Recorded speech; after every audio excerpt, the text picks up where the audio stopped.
Hi YouTube channel में आप सभी का स्वागत है। तो आज हाइट एंड डिस्टेंस की क्लास नंबर 5 है। 4 क्लासेस ऑलरेडी हो चुकी हैं जिसमें मैंने डिफरेंट टाइप के क्वेश्चंस आपको बताए हैं। तो आज जो मैं बताने वाला हूँ क्वेश्चन ये भी काफ़ी इम्पोर्टेंट होंगे।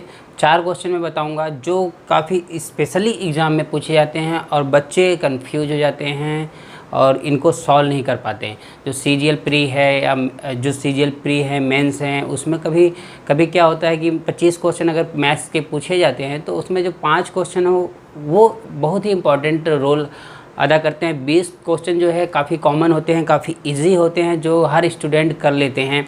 और जो 5 क्वेश्चन बाकी 5 जो क्वेश्चन बचे होते हैं वो लोग काफ़ी नहीं कर पाते। जो उन्हें करता है वही सेलेक्ट होता है।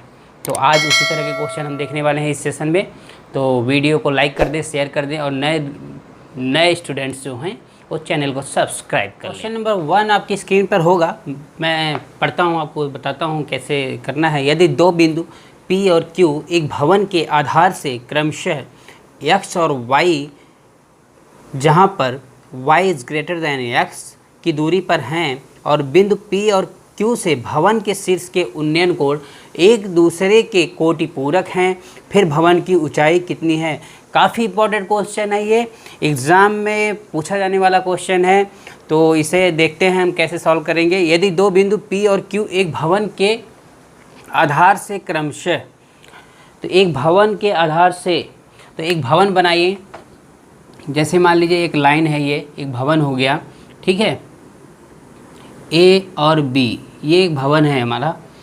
उसके बाद दिया है क्वेश्चन में आधार से x और y, जहाँ y is greater than x, समझिएगा y is greater than x। तो x और y इस ये मान लीजिए एक लाइन है जो आधार से जा रही है, ठीक है। इसमें अगर y is greater than x बोलेगा तो एक भी, तो y को कहाँ रखेंगे, ये जितना ज़्यादा दूरी रहेगी वही y वाला होगा पोर्शन, ठीक है। ये मान लीजिए C पॉइंट है, ये मान लीजिए D पॉइंट है। y चूँकि x से बड़ा है तो x इसको मानिए और y इस पूरे को मानना पड़ेगा आपको, ठीक है, इस तरह से। और फिर क्वेश्चन में दिया है शीर्ष के उन्नयन कोण एक दूसरे के कोटि पूरक हैं। मान लीजिए ये कोण है,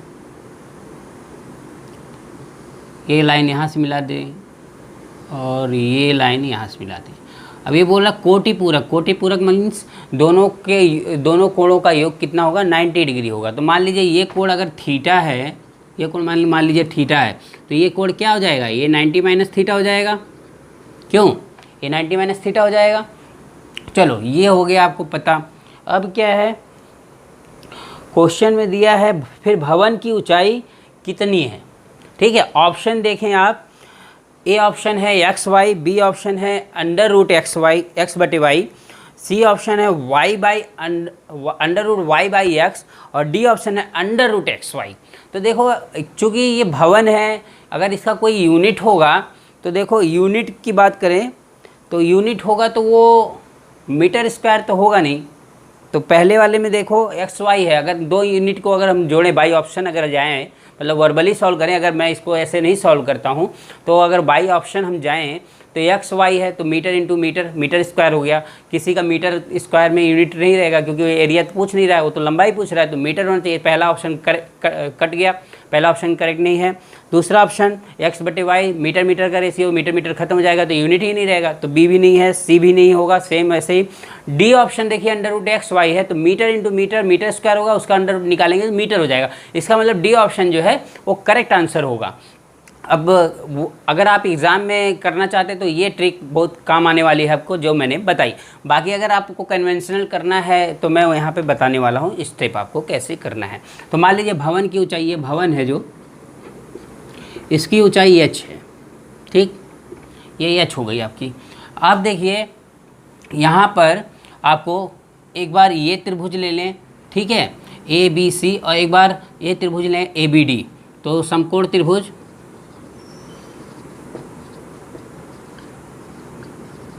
ABC। तो यहाँ पे देखिए tan थीटा बराबर क्या होने वाला है, h/x हो जाएगा, ठीक है, ये इक्वेशन नंबर 1 हो जाएगा। अब यहाँ पर ये वाला जब बड़ा त्रिभुज लेंगे तो tan 90 माइनस थीटा बराबर क्या हो जाएगा, एच बाई वाई हो जाएगा, और ये कॉट थीटा में चेंज हो जाएगा। ठीक है, अब आप यहाँ पे दिमाग लगाएं। देखिए tan थीटा कॉट थीटा एक दूसरे के अपोजिट हैं, और अपोजिट का फायदा तब मिलेगा जब हम एक दूसरे से मल्टीप्लाई करा देंगे। तो ये वाला इक्वेशन जो है 1 और 2 को क्या कराएंगे, आपस में इससे मल्टीप्लाई करा दें। तो क्या होगा, tan theta into cot theta बराबर H by X into H by Y हो जाएगा। तो ये तो कैंसिल हो गया। तो यहाँ पर क्या बच गया, एच स्क्वायर बटे एक्स वाई इक्वल टू 1। तो एच स्क्वायर बराबर एक्स वाई, और एच बराबर क्या आ गया आपका, अंडर रूट एक्स वाई। क्या आ गया, अंडर रूट एक्स वाई, जो कि डी ऑप्शन दिया है क्वेश्चन में वो करेक्ट होगा। ठीक है, D option correct. I hope आपको अच्छे से समझ में आ गया होगा। काफ़ी हार्ड लग रहा था, लेकिन जब मैंने बताया है मेरे हिसाब से आपको अच्छे से समझ में आया होगा। तो नेक्स्ट क्वेश्चन पे चलते हैं। क्वेश्चन आपकी स्क्रीन पे होगा, उससे देखिए। एक क्षैतिज धरातल पर खड़ा एक टावर अपने पास से 160 मीटर दूरी पर स्थित एक बिंदु पर एक निश्चित कोण बनाता है। इसकी ओर 100 मीटर आगे बढ़ने पर टावर द्वारा बनाया गया कोण पहले की तुलना में दोगुना हो जाता है। टावर की ऊंचाई ज्ञात कीजिए। 4 ऑप्शन दिए गए हैं, 80, 75, 60, 100।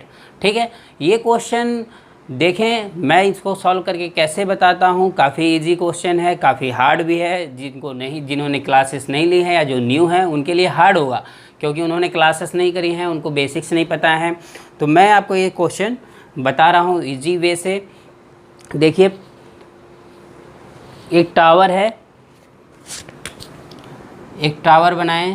ये टावर हो गया, टावर ए भी मान लीजिए।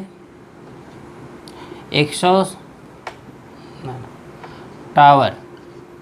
टावर की ऊंचाई पूछा है, तो टावर की ऊंचाई हम एच मान लेंगे। यहाँ पे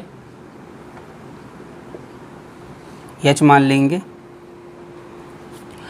और फिर बोलता है स्थित किसी बिंदु पर, मान लीजिए स्थित बिंदु यहाँ पर है, कोई पॉइंट है, ये पॉइंट है, यहाँ पे मिला दीजिए, सी हो गया ये पॉइंट, और यहाँ से इसको मिलाएं, यहाँ से ये थीटा कोण बनाता है, मान लीजिए थीटा कोण बनाता है। फिर बोलता है इसकी ओर 100 मीटर आगे बढ़ने पर टावर द्वारा बनाया गया कोण, इसकी तरफ हम 100 मीटर आगे बढ़ते हैं। ठीक है, ये लीजिए हम 100 मीटर आगे बढ़ गए। तो यहाँ कोई पॉइंट मिलेगा हमें, ये डी पॉइंट मान लीजिए। फिर यहाँ से जो एंगल बनता है वो बोलता है दोगुना होता है, तो 2 थीटा होगा ये। ठीक है, तो ये 100 मीटर है, और ये पूरा का पूरा क्या है, 160 मीटर दिया हुआ है। तो ये कितना बचा, 60 मीटर बचा।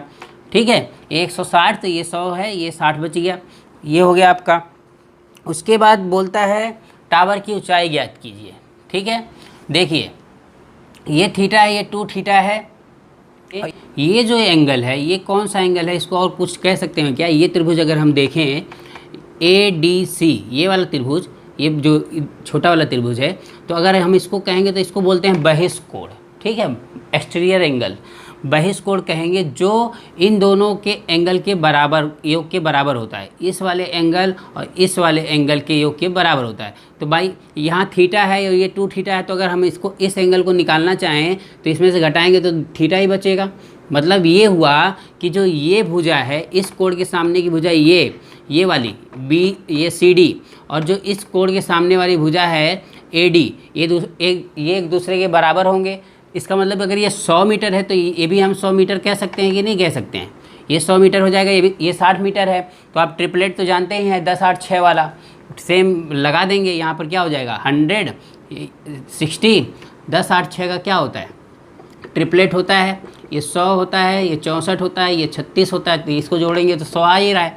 तो ये क्या मतलब हुआ कि भाई यहाँ चूँकि 0, 0 है, तो हम यहाँ पे 8, 80 कर देंगे इसको। मतलब 100, 60, 80 का ट्रिपलेट एक बन जाएगा। मतलब ये 80 मीटर ऊंचाई हो जाएगी। देखिए ऐसे ही सॉल्व हो गया, ये कुछ हमें करना ही नहीं पड़ा, बाय पिक्चर ही मैंने इसे सॉल्व करके बता दिया। काफ़ी इजी था ना। तो अगर आप स्टेप वाइज करेंगे तो आपको लिखना पड़ेगा, ये फिगर बनाएंगे, उसके बाद लिखेंगे बहिष्कोण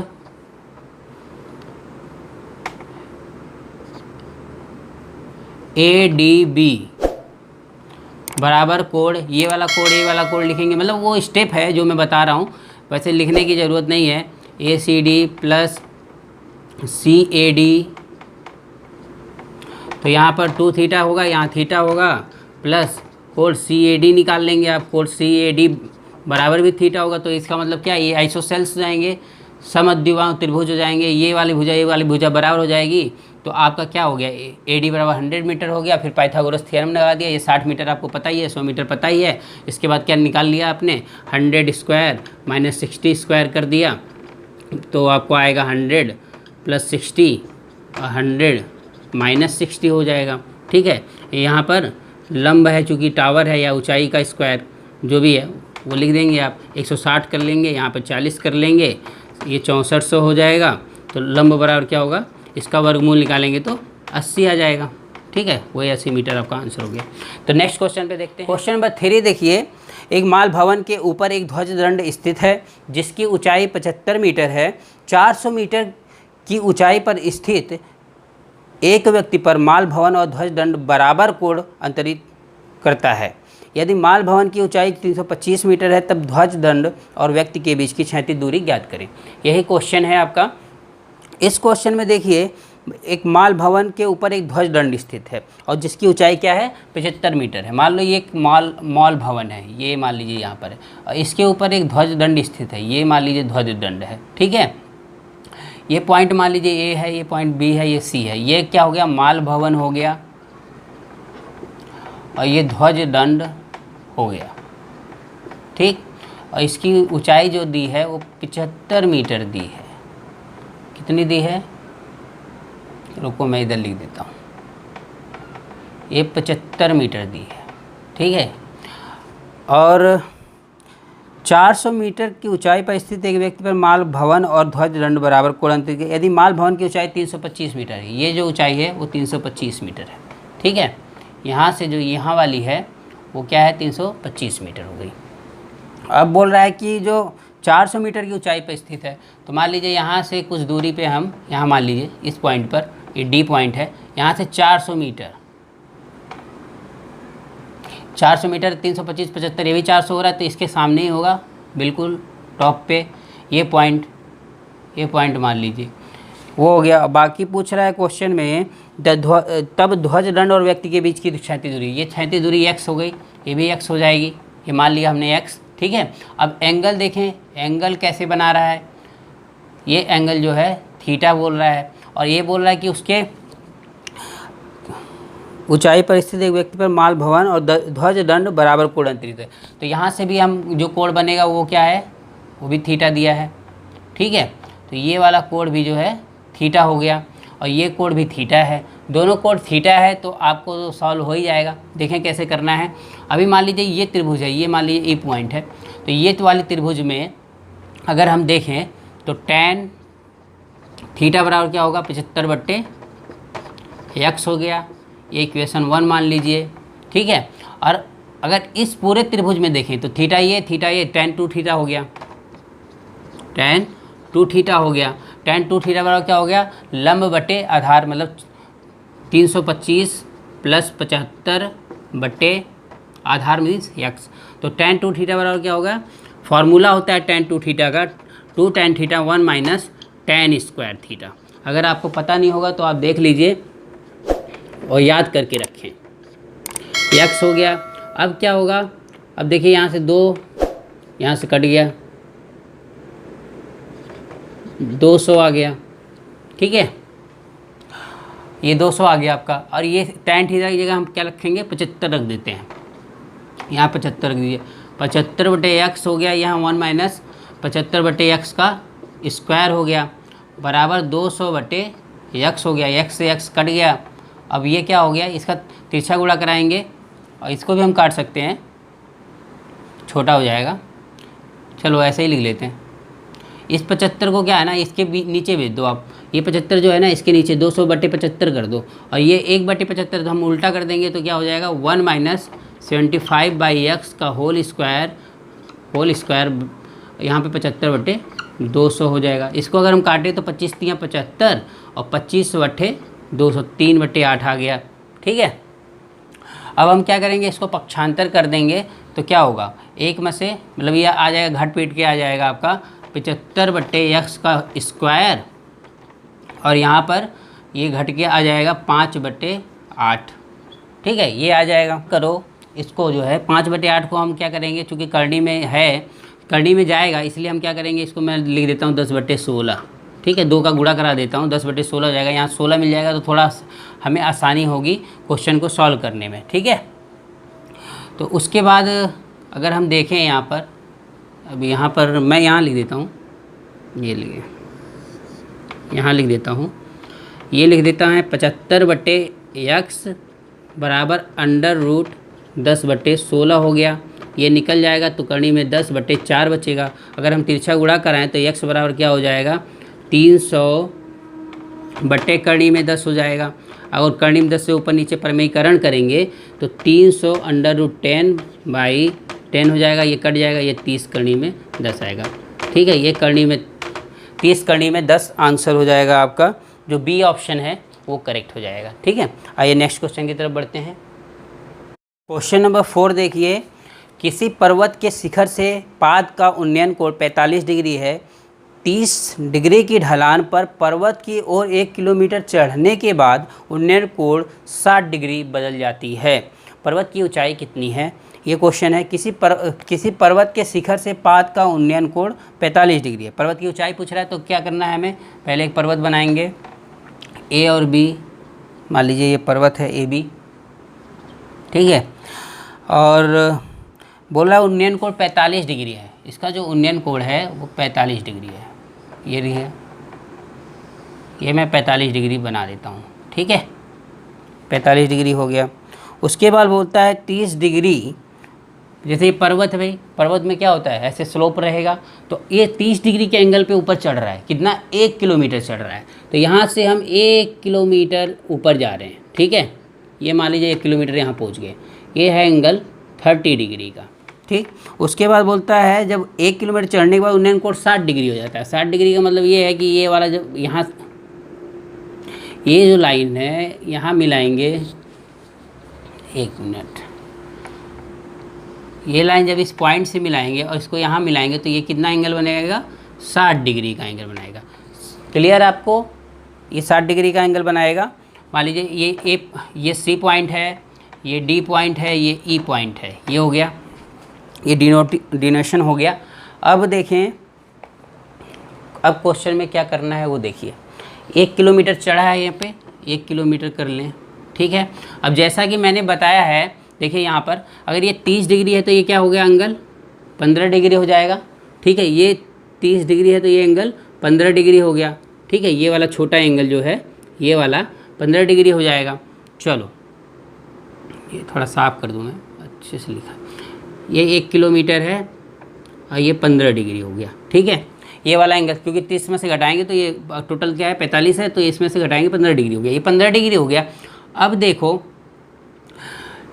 ये वाला एंगल कितना है टोटल, ये भी 45 डिग्री का है। टोटल एंगल क्या है, क्योंकि ये पूरा 45 था तो ये भी 45 डिग्री का हो जाएगा। ये 60 डिग्री है तो ये वाला एंगल भी जो है 30 डिग्री का हो जाएगा।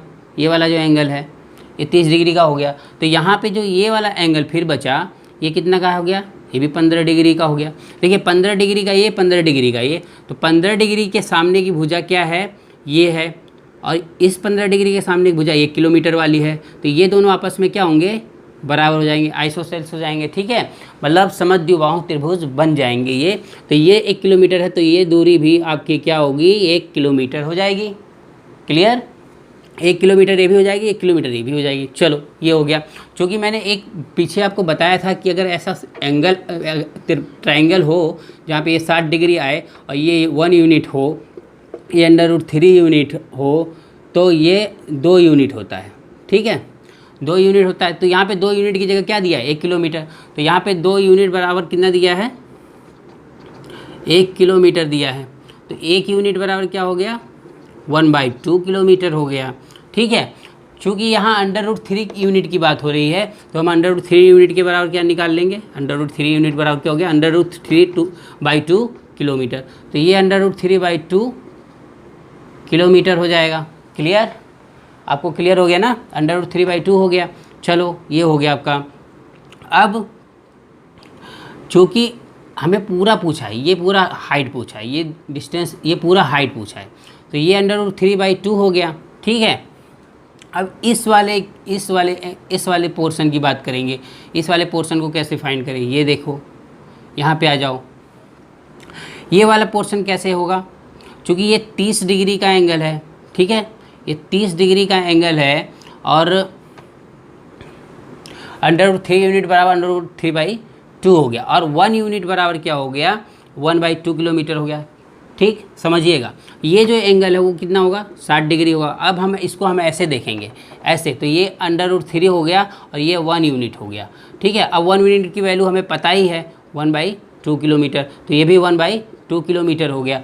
चूँकि ऑप्शन में 4 ऑप्शन दिए हैं, पहला है √3 - 1, तो वो तो होगा नहीं कनेक्ट, क्योंकि √3/2 होगा और प्लस ये भी है, तो √3/2 + 1/2। ठीक है, तो ये बराबर क्या हो गया, √3/2 + 1/2 बराबर ये हो जाएगा √3 + 1/2 किलोमीटर। ये पूरा इसका आंसर हो जाएगा। ये ऑप्शन सी है वो करेक्ट है। तो आपको समझ आ गया होगा। इसमें देखिए कैलकुलेशन बिल्कुल नहीं है, सिर्फ आपका जो माइंड है, जो ये वाली थ्योरी है जो मैंने ये बताई है, जिसको ये समझ में आ गया उसको सेकंड भी नहीं लगने वाले इस क्वेश्चन को सॉल्व करने में। काफ़ी पेपर वर्क काफ़ी कम हो जाता है। मतलब आपके लिए पूरा पर्टिकुलर कंपटीशन का जुगाड़ है, जहाँ पे आप रफ वर्क का काफ़ी कम यूज़ करेंगे। ठीक है, तो आई होप आपको अच्छे से पूरा समझ में आया होगा। आप लोग ऐसे ही कंटिन्यू हमारे साथ बने रहें और लोगों को भी बताएं क्लास के बारे में, और चैनल सब्सक्राइब करें, फ्रेंड्स को भी शेयर करें और उनको भी सजेस्ट करें इस चैनल को। तो आज के लिए इतना ही, टेक केयर, बाय बाय।